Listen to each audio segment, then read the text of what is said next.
Welcome. I'm Kinetic Symphony.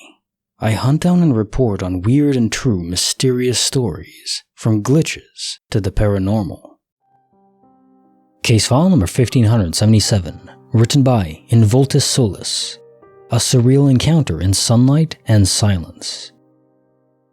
This happened a long time ago, but is no less freaky. I can remember every detail to this day. My dad used to play in bands by night and watch me by day, while my mom worked. Therefore, he was often tired during the day, so he'd take me to the playground and sleep on the bench while I played. This happened on a perfectly clear, warm, sunny day. My dad took me to the park and passed out as usual. I was about 3 or 4 years old at the time. If you played on an American playground in the late 80s, you'll know this piece of equipment. It's basically a vertical tube shaped like an old telephone handset that's used to climb from one level of the playground gear to another. I remember climbing inside from the bottom, but when I came out of the top, instead of being outdoors, I was inside a small, confined area, about 4 feet square, which was the same plastic material as the playground equipment. I also seem to remember after crawling into it, the way I came in disappeared behind me. The front of this small area then opened into a tranquil house. I remember crawling into a room with beige carpet, blue gingham curtains, dark wooden trim on the walls, and a picture window sitting area window box with a bunch of stuffed animals in it. Sunlight was coming in through the window and I could see the blue sky. I looked to my left and I could see a kitchen, to my right a living room. I looked around and saw an intercom on a wall only a foot off the floor, next to the plastic playground equipment entrance. I crawled over to it and pushed the button. A male voice said something to me, but I can't for the life of me remember what it was. After being there for a few minutes, I was told by the voice on the intercom to crawl back into the playground equipment entrance. When I did, I was able to crawl back down through the tube and back into the playground, where I found my dad still sleeping on the bench. So what the hell was this? This wasn't anything like anything I've ever seen in my life. This wasn't just a couple of small items being displaced. I completely moved to a different location for an unknown reason. My best theory is that I may have passed out inside the tube and had a quick dream. That's what I've always told myself. However, I remember having dreams from back then, and I remember that this didn't seem like a dream at all. There was no sleep.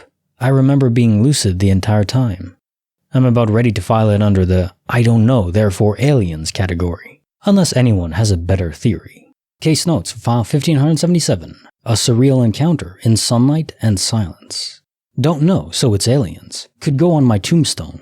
Or I could just adopt it as a life motto. But I guess I would amend it to say, don't know, so I hope it's aliens. Because often I don't actually think it is aliens even though I want it to be, but I really want it to be. But to be able to mess with the human mind to this extent, who knows, maybe it really is aliens. I could see that. In this case, I don't think it's multiverse theory, you traveled to a different universe or saw it, because this one, it's just too different. The universe where you're in a playground and then you're just in a house with a person that knows you and that so told you to go back into the playground. No, there's no way. That would be really weird. That'd be like you're in the Matrix system itself in a different universe. No, it's not that. It feels more like a test than a glitch. It's like something was interfacing with your mind and knew that, and it was deliberate.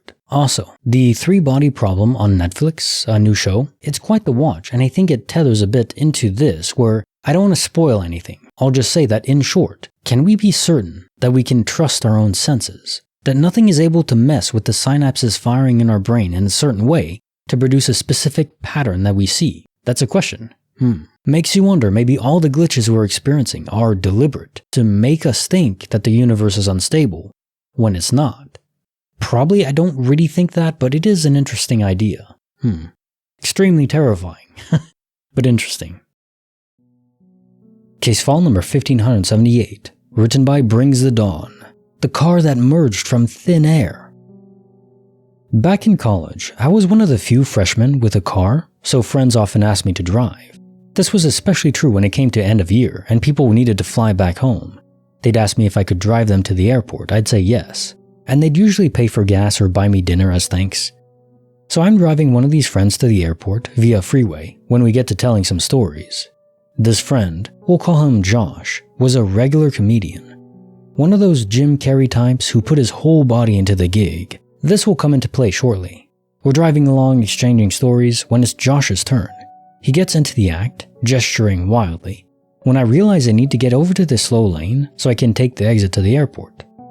I check the rearview mirror and passenger mirror to make sure no one's coming and the coast is clear.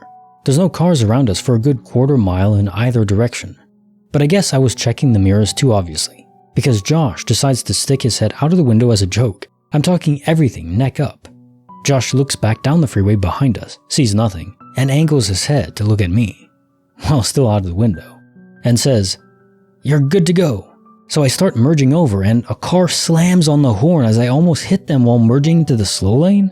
I veer back into my original lane, a little shaken from how I almost hit a car that I didn't see, and turn my body to look behind me, where the car I almost hit flashes its lights at me a few times, from the slow lane, in what I assumed to be anger. I look back at Josh, who's now rubbing his head from where he hit himself at the top of the door, having banged the side of his head when I swerved. "Where did that car come from?" I asked, confused. I hadn't seen anything in my mirrors and Josh had literally stuck his head out of the window and saw nothing, so there were no blind spots this car could have come from. "I have no idea," Josh said, and I could tell from the confusion on his face that for once, he wasn't kidding. We looked at each other, uncertain what had just happened, and again made to change lanes, this time much more cautiously. I very pointedly looked behind me and explicitly asked Josh to stick his head out the window again, to check whatever the blind spot I had missed, so we didn't, almost, hit that car again. Except there was no car behind us anymore, nor any cars at all for that matter. There were no cars for a quarter mile in either direction, and we hadn't passed any exits, merges, or other off-ramps. Carefully, I creeped us over the line, to the slow lane, and this time we made it without incident. Josh stared blankly behind us, out the rear window, again seeing nothing, stared at me, and then turned back to stare ahead as we drove the last mile to the airport off-ramp. It really was as if a car had teleported in, blocked our way, and then teleported out. I've never seen anything like it since. Case notes of file 1578. The car that merged from thin air. Stories like this one remind me how often life seems to be like a D&D campaign, Dungeons and Dragons. The core difference is we're not aware we're playing, and we don't know who the dungeon master is. What if it's our friends in the real world? I keep thinking lately, what if at the last life we have, after exhausting all quantum immortality copies, then we finally die for real, but we just reawaken, open up the pod, the VR pod in the real world, and our friends are there in that real world, and our memories return or just weren't suppressed because we're conscious in that real world. It literally is just the Matrix, with the exception that there aren't killer robots that control us and have us in pods. No, it's just our friends, and maybe all of our lives are taking place in the blink of an eye, a summer afternoon. And then we just open the pod, we die first, open the pod, then go back to work or something.